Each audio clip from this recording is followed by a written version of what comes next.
Okay guys, so I'm going to do another evaluation, one with Jackie and then Ben. Okay, so we have Jackie, 55 years old, 5 foot 3 inches, 155 pounds, and she basically wants to lose 20 more pounds of that post-menopausal fat. So let's take a look at what she consumed. Looks like there was 2 meals with some coffee. The coffee was 12 ounces with 2 teaspoons of half and half. Now, I have no problem with this. I like to recommend, if you have sleeping problems, a smaller amount of coffee, because the more coffee, the more sleeping issues you might have. Of course, I'm assuming this is grass-fed half and half. All right, so the first meal is at 11 o'clock in the morning, 2 eggs, cheddar cheese, spinach, mushroom, butter, 2 slices of bacon. Okay, so far so good. I like this right here.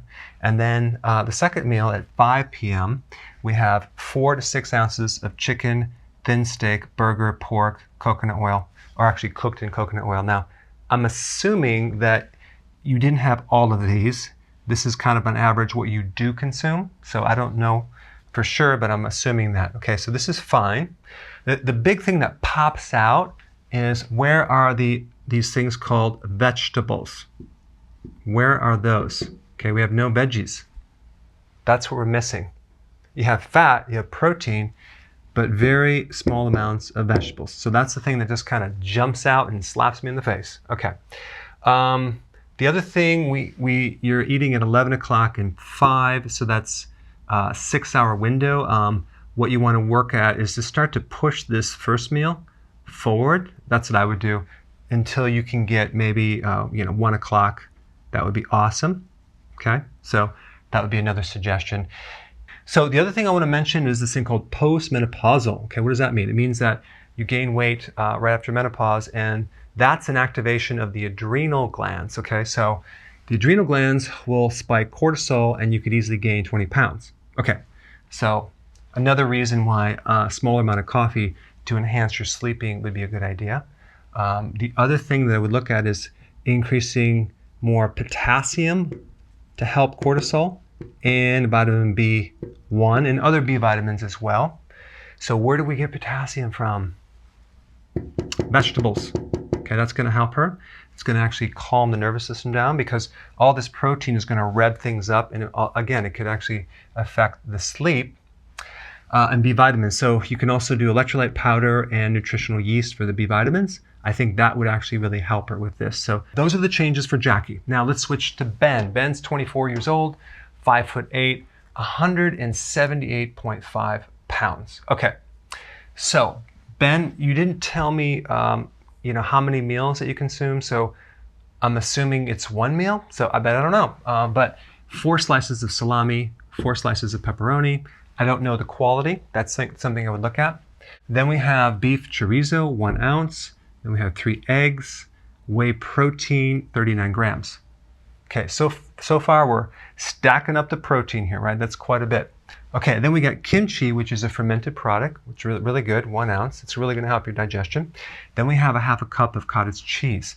One thing you have to be careful about with cottage cheese, if it's not organic, a lot of times they put MSG in there, hidden as modified food starch. Crazy, that's going to spike insulin right there. So make note of that. Then we have kombucha mango mint, 2 ounces. If it's a mango, chances are there could be higher amounts of sugar in that product. So that's what I would also look at, because if you're doing kombucha tea, you want actually lower amounts of sugar. I prefer like 2 grams.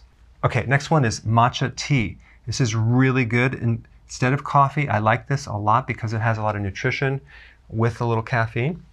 Okay, and then cocoa powder, 2 grams. Okay, I don't have a problem with that. But again, this might have a little stimulant in it, and it could actually affect your sleep, possibly, depending on what time you consumed it. Maybe not.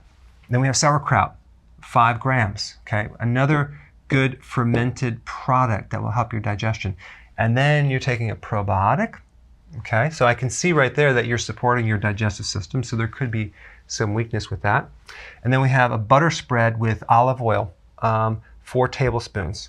And it doesn't look like you're probably trying to lose much weight, so you probably want to keep your fat a little bit higher. Not a problem at all. Okay, and then sharp cheddar, 1 slice.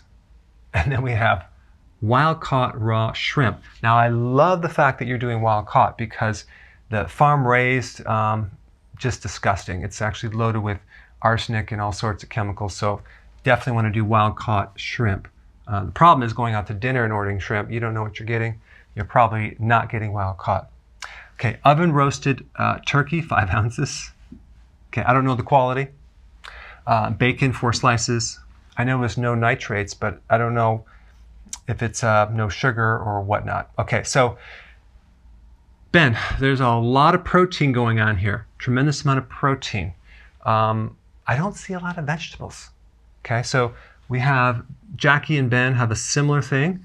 We need to add more veggies. Okay, you have enough fat, you have enough protein. You might want to cut down the protein.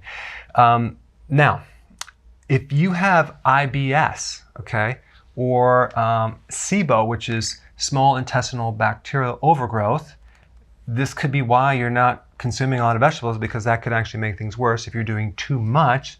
So in that case, then you might be doing okay. You're just eating a lot of protein. But maybe you can have a smaller amount of some vegetable. It's going to be fine with that.